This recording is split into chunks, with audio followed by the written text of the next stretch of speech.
Bon, ben, merci Jean-François. Permettez-moi aussi à mon tour de vous souhaiter la bienvenue.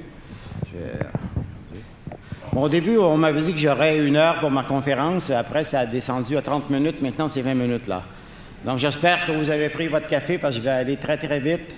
Et donc, je vais solliciter amplement votre cerveau.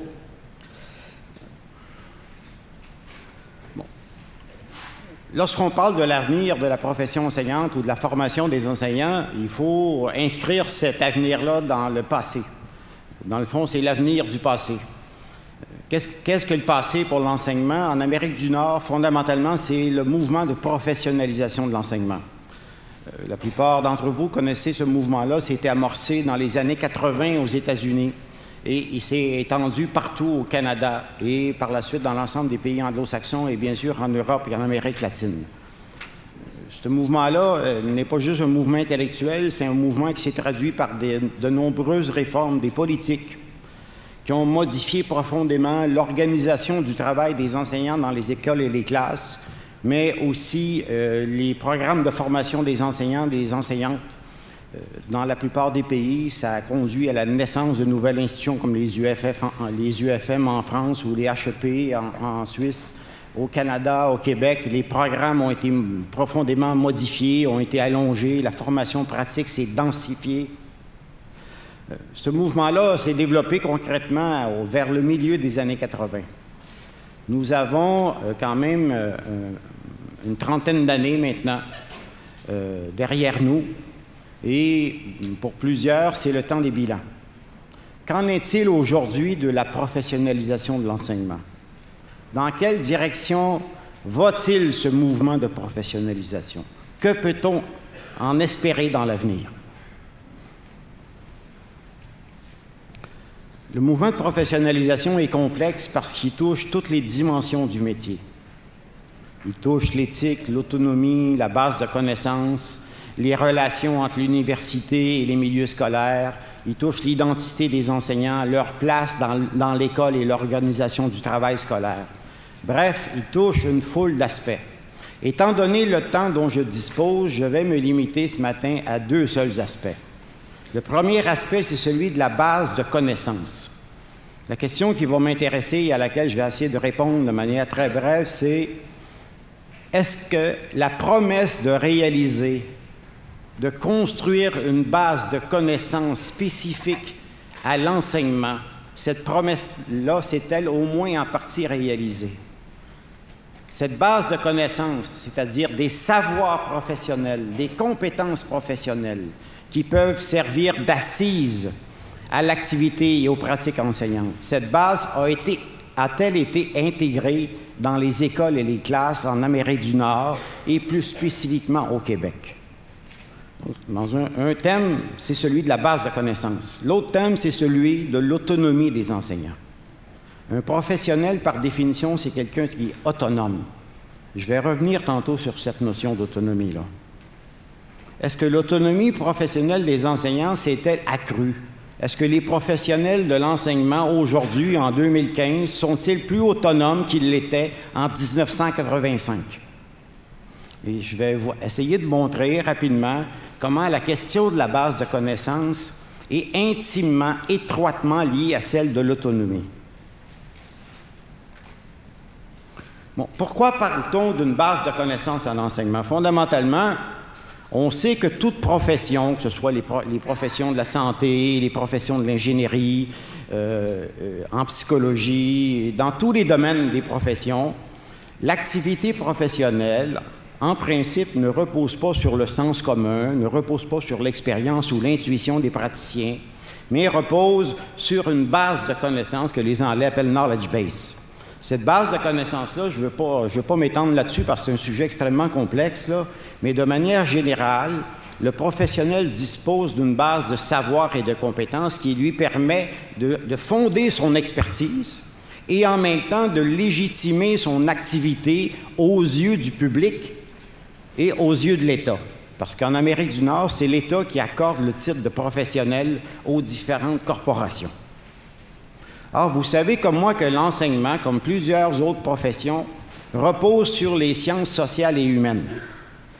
L'enseignement porte aussi sur des êtres humains. Hein. Lorsqu'on enseigne, on ne travaille pas avec des cellules, avec de l'ADN, on ne travaille pas avec des technologies, avec des matériaux inertes, on travaille avec des êtres humains. L'enseignement, en ce sens, comporte non seulement des savoirs et des compétences, mais comporte aussi des composantes normatives, des composantes émotionnelles, des composantes politiques. Par exemple, défendre l'équité en classe, défendre une vision démocratique de l'éducation et une finalité de l'enseignement dans la province de Québec et partout en Amérique du Nord, c'est une finalité politique. En ce sens-là, si on compare la base de connaissances des enseignants en 2015 avec la base de connaissances des médecins ou des ingénieurs, il apparaît que la base de connaissances des enseignants, qui est fondée sur les sciences sociales et humaines, semble plus fragile que celle que l'on retrouve en médecine ou en ingénierie. Dans ce sens-là, la pédagogie n'est pas assimilable à ce qui se fait parmi les ingénieurs ou les médecins. Bref, la pédagogie n'est pas une technologie et l'enseignement n'est pas, Dieu merci, n'est pas une science exacte ou naturelle. Cependant, est-ce que ça veut dire que la base de connaissances dont dispose l'enseignement en 2015 n'est pas suffisante pour que l'enseignement prétende au titre de profession? La thèse que je vais défendre aujourd'hui est la suivante. Je considère que la base de connaissances des enseignants en 2015 en Amérique du Nord est suffisamment solide et rigoureuse pour permettre aux enseignants et aux enseignantes d'être considérés comme des professionnels. En effet, souvent, lorsqu'on parle de la professionnalisation de l'enseignement, on a toujours tendance à comparer les enseignants aux médecins. En 1985, quand le mouvement de professionnalisation a été lancé aux États-Unis, le mouvement de professionnalisation de l'enseignement, le modèle était le modèle médical. Mais moi, je ne pense pas que l'enseignement va devenir un jour comme la médecine. L'enseignement ne peut pas avoir une base de connaissances biologiques ou neurologiques ou physiologiques égale en rigueur et en solidité scientifique à celle des médecins. Mais est-ce que ça veut dire pour autant que sa base de connaissances n'est pas solide? Pas du tout. Quand vous regardez, en Amérique du Nord, il existe des centaines de professions. Seulement au Québec, il y en a 53. Parmi ces professions-là, vous les avez ici, j'en ai identifié quelques-uns, là. OPQ, c'est l'Office des professions de la province de Québec. C'est l'organisme qui reconnaît les professions. Vous avez des travailleurs sociaux, des psychoéducateurs, des thérapeutes conjugaux, des conseillers en ressources humaines, des orienteurs, des sexologues. Ces professionnels-là, par hypothèse, ne disposent pas d'une base de connaissances plus solide, plus rigoureuse que la base des connaissances des enseignants. Ce qu'un enseignant sait aujourd'hui, les connaissances sur lesquelles il peut s'appuyer en psychologie, en didactique, dans les sciences sociales et humaines, dans le développement de l'enfant, cette base de connaissances-là est au moins équivalente à celle des thérapeutes conjugaux. Donc, la base de connaissances des enseignants, et c'est ma première thèse, est suffisamment solide pour faire de l'enseignement une profession. Ma deuxième thèse, c'est la suivante. Je crois que le principal problème auquel est confronté l'enseignement aujourd'hui n'est pas celui de la base de connaissances. En fait, on aura beau édifier une base de connaissances, si elle n'est pas reprise, si elle n'est pas utilisée par les enseignants, si elle n'est pas intégrée à leur pratique, cette base de connaissances va rester une abstraction et n'aura aucune retombée pratique. À mon avis, le problème actuel de la professionnalisation de l'enseignement n'est donc pas le problème de la base de connaissances, mais bien le problème de l'intégration de cette base de connaissances-là dans les écoles et les classes et dans les pratiques enseignantes. Or, cette situation est très problématique parce qu'elle a un impact direct sur la qualité de l'apprentissage des élèves. En effet, si dans les écoles et les classes d'Amérique du Nord et plus spécifiquement du Québec, les enseignants ne se réfèrent pas au savoir, aux connaissances, aux théories les plus solides au niveau de l'apprentissage, alors c'est les élèves qui en souffrent. Comment rendre compte de cette situation-là? Comment expliquer le fait que nous disposons d'une base de connaissances? Et là, entendez-moi bien, je ne dis pas que la base de connaissances du travail des enseignants, elle est parfaite. Je dis qu'elle est équivalente à celle de d'autres professions. Et cette base-là mérite aussi d'être développée encore, d'être solidifiée, d'être rendue plus rigoureuse. Mais comment expliquer le fait que la base de connaissances ne soit pas davantage intégrée dans les écoles et les classes? Ce que j'observe, le mouvement de professionnalisation de l'enseignement a commencé en 1985. J'ai commencé ma carrière universitaire, dans le monde universitaire, en 1985. Ce que j'observe depuis 30 ans, c'est que bien souvent, c'est les enseignants qui sont tenus responsables de cette situation-là. Moi, j'entends depuis des années des collègues, des hommes politiques, des rapports, des universitaires américains dire que, largement, si la base de connaissances n'est pas intégrée dans les écoles et les classes, c'est de la faute des enseignants. Les enseignants ne veulent pas utiliser les connaissances. Les enseignants seraient une profession routinière. Les enseignants seraient une profession rébarbative à la recherche universitaire. Les enseignants, c'est une profession anti-intellectualiste. Les enseignants refusent les connaissances provenant de la recherche. Ils n'y croient pas. Ils n'y croient pas à leur formation universitaire. Les enseignants croient à leur expérience, croient à leurs intuitions, croient au sens commun. Par conséquent, les enseignants seraient responsables, dit-on, seraient responsables de l'absence d'intégration de la base de connaissances dans leur pratique.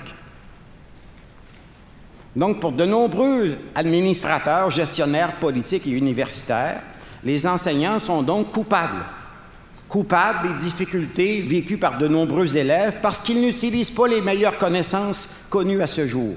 C'est pourquoi la tendance depuis 30 ans est toujours la même. Contrôler les enseignants, les évaluer, les encadrer, les standardiser, les rendre imputables. Moi, contrairement à cette idée de culpabilité-là, et c'est ma 4e thèse, je crois que la véritable explication de la situation que je vous décris, c'est-à-dire le fait que la base de connaissances professionnelles est suffisamment forte, mais qu'elle n'est pas intégrée dans le monde de la pratique enseignante, réside dans le fait que les enseignants ne sont ni reconnus ni traités comme des professionnels. Les enseignants, en Amérique du Nord et particulièrement au Québec, sont traités comme un corps d'exécutants. Un corps d'exécutants, il est normal qu'ils n'agissent pas comme des professionnels. Je vais vous donner un seul exemple sur l'idée d'autonomie professionnelle. Un professionnel, c'est quelqu'un d'autonome. Mais oubliez l'idée d'autonomie subjective. L'autonomie dans les professions, ça ne se réfère pas à mon sentiment, je suis autonome dans ma classe. L'autonomie n'est pas une catégorie psychologique, n'est pas une catégorie émotionnelle. L'autonomie pour une profession est une catégorie sociale. Elle renvoie aux différentes formes de contrôle qu'un groupe de travailleurs, en l'occurrence les enseignants ou en l'occurrence les médecins, exerce sur son champ de travail. Or, l'autonomie des enseignants est extrêmement faible. Je vous donne un exemple ici banal. Le pouvoir des médecins. Parce qu'au début, je vous disais, le mouvement de professionnalisation a commencé parce qu'on voulait faire de l'enseignement une profession légale de la médecine. Mais lorsqu'on regarde la médecine, en 2015, les médecins ont des contrôles sur leur formation. C'est la corporation médicale qui définit les standards de formation. Les médecins ont des contrôles sur les savoirs qui sont transmis dans les programmes de formation. Et ils contribuent puissamment à cette formation-là avec la formation pratique. Les médecins ont des contrôles partiels sur les programmes de soins dans les hôpitaux. Partiels parce qu'ils sont négociés avec l'État et les administrateurs. Un médecin, c'est quelqu'un qui a un contrôle radical sur ses actes et ses tâches. C'est quelqu'un qui a un contrôle radical sur ses titres professionnels. Par exemple, moi, j'ai un doctorat, je ne peux pas mettre dans ma porte « docteur tardif », je vais me faire poursuivre. Seuls les médecins ont le droit de s'appeler « docteur ». Les médecins contrôlent ceux qui rentrent dans la profession, les entrants. Ils contrôlent en partie leurs conditions de travail qu'ils doivent négocier avec le gouvernement. Et ici, ce n'est pas facile avec le ministre Barrette. Les médecins ont un contrôle sur leurs éthiques professionnelles et aussi sur l'autodiscipline par les pairs.